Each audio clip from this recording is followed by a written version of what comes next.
हम करें तो क्या सीमित है, एक पार्टी में है तो पार्टी की डिसिप्लिन है और I am grateful to my party that they have set me here, मगर मुझे अब थोड़ी घुटन महसूस होती है और कुछ नहीं कह सकते हो। उससे अच्छा है कि यहाँ से आप त्याग पत्र दो और जाके बंगाल की भूमि में इसके लिए ड्यू प्रोसेस है। माननीय चेयरमैन साहब को, माननीय चेयरमैन साहब को कहता हूँ मैं आज यहाँ से इस्तीफा दे रहा हूँ और देश के लिए, बंगाल के लिए हमेशा हमेशा। नमस्कार, मैं रोहित कुमार, आप न्यूज़ नेशन देख रहे हैं। इस वक्त की बड़ी खबर आ रही है टीएमसी को लेकर के, जहां पर ममता बनर्जी को लगा एक और झटका। सबसे खास लोगों में से एक दिनेश त्रिवेदी ने इस्तीफा दे दिया है राज्यसभा से। खबर ये कि राज्यसभा पर जब वो अपने भाषण देने के लिए खड़े हुए राज्यसभा के अंदर, तो उन्होंने ऐलान किया कि उनको घुटन महसूस हो रही है टीएमसी के अंदर में। जिस तरीके से बंगाल में हिंसा हो रही है, उस हिंसा से वो आहत हैं और ऐसे में एक पार्टी के अंदर रह करके वो बंगाल के लिए, बंगाल के हितों के लिए काम नहीं कर पा रहे थे, जिसकी वजह से उन्होंने इस्तीफा देने का ऐलान कर दिया। उनके हाथ में इस्तीफे का वो पत्र भी था जो लिफाफे के अंदर था और लगातार मंच से जो है ये बात जो है वो कहते रहे कि वो उनको घुटन हो रही थी। उन्हें रविन्द्रनाथ टैगोर, विवेकानंद को लेकर के कई लाइनों का जिक्र करते हुए कहा है कि बंगाल में जो हिंसा हो रही है उससे वो बेहद दुखी हैं और उससे वो बेहद आहत नजर आ रहे हैं। जिस तरीके से उन्होंने इस्तीफा दिया, उसके पहले उन्होंने प्रधानमंत्री मोदी की खूब तारीफ की। ये कहा कि उनके नेतृत्व में पूरा देश कोरोना काल में एक साथ खड़ा रहा, लेकिन क्योंकि जिस बंगाल से वो आते हैं वहां पर जो हिंसा चल रही है उससे उनका मन दुखी हो गया। आपको बता दें कि वो साल 2026 तक के लिए जो है वो राज्यसभा में सदस्य के तौर पर थे टीएमसी की तरफ से, और उन्होंने इस्तीफा दे दिया है, जिसके बाद जो है एक बड़ा झटका लग गया है टीएमसी को। क्या कुछ कहा संसद में इस्तीफे के पहले टीएमसी के राज्यसभा सांसद ने, सुनिए इस पूरे बयान में। नहीं, बहुत 1-2 मिनट में ब्रीफली कह लें सर जी। सर बात ऐसी है कि हर मनुष्य के जीवन में एक घड़ी आती है जब उसे अपनी अंतरात्मा की आवाज सुनाई देती है।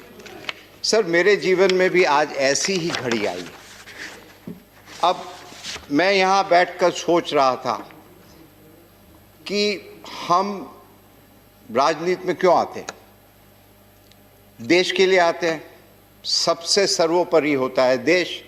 अभी 2 दिन पहले प्लीज बस 2 मिनट, माननीय प्रधानमंत्री और गुलाम नबी आज़ाद दोनों, एक सत्ता पक्ष एक विपक्ष, मगर अपनी भावना देश के लिए थी। सर आज मेरे जीवन में भी ऐसी घड़ी आई है। वो जब रेल मंत्री थे सर, उस दिन भी मेरे जीवन में ऐसी ही घड़ी आई थी जब निर्णय करना पड़ा कि देश बड़ा है, पक्ष बड़ा है कि खुद अपने आप बड़े हो। मेरे गुरुजन, मेरे ब्रीफ, हाँ 2 मिनट सर मेरे सर, हम ज्यादा बोलते नहीं है कभी, जानता हूं, मैं जानता हूं, पर चूंकि मेरे सर गुरुजन, मेरे माँ बाप, जब मुझे बेस्ट पार्लियामेंट का अवार्ड मिला था तभी भी मैंने ये कहा था कि मुझे उस लायक बनाया। तो आज भी जब देखते हैं कि देश की क्या परिस्थिति, पूरी दुनिया हिंदुस्तान की तरफ देखती है। कोविड का भी जब हुआ, दुनिया देख रही थी कि किस प्रकार हिंदुस्तान आगे निकलेगा। बहुत अच्छी तरह सबने मिलकर, जैसे प्रधानमंत्री ने बताया कि 130 करोड़, मगर नेतृत्व उनका था। तो सर कहने का मकसद यही है कि जिस प्रकार से वायलेंस हो रहा है हमारे प्रांत में, जिस प्रकार से लोकतंत्र में कुछ भी हो, तो मुझे यहाँ बैठा बैठा बड़ा अजीब लग रहा है कि मैं करूँ क्या। हम आते हैं उस देश से जहाँ रविन्द्रनाथ टैगोर, सुभाष चंद्र बोस, खुदीराम, और वो जो कविता होती है ना कि एमुन देश कोथाय पा खुजे पाबे गो ना गो तुमी, सेजे होच्छे आमार जन्मभूमि। असल में हम जन्मभूमि के लिए ही है और कुछ नहीं।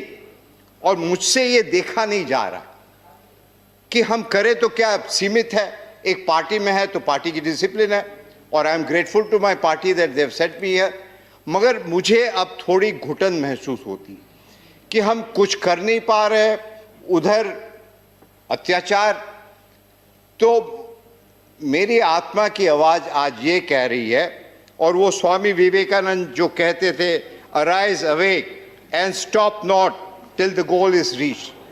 तो आज मुझे आत्मा ये कह रही है कि यहां बैठे बैठे यदि आप चुपचाप रहो और कुछ नहीं कह सकते हो, उससे अच्छा है कि यहां से आप त्याग पत्र दो और जाके बंगाल की भूमि में इसके लिए भी इसके लिए ड्यू प्रोसेस है माननीय चेयरमैन साहब को, माननीय चेयरमैन साहब को कहता हूं मैं आज यहां से इस्तीफा दे रहा हूं और देश के लिए, बंगाल के लिए हमेशा हमेशा इसके लिए भी एक ड्यू प्रोसेस, इसके लिए भी एक ड्यू प्रोसेस है माननीय चेयरमैन साहब को आप लिखित दें।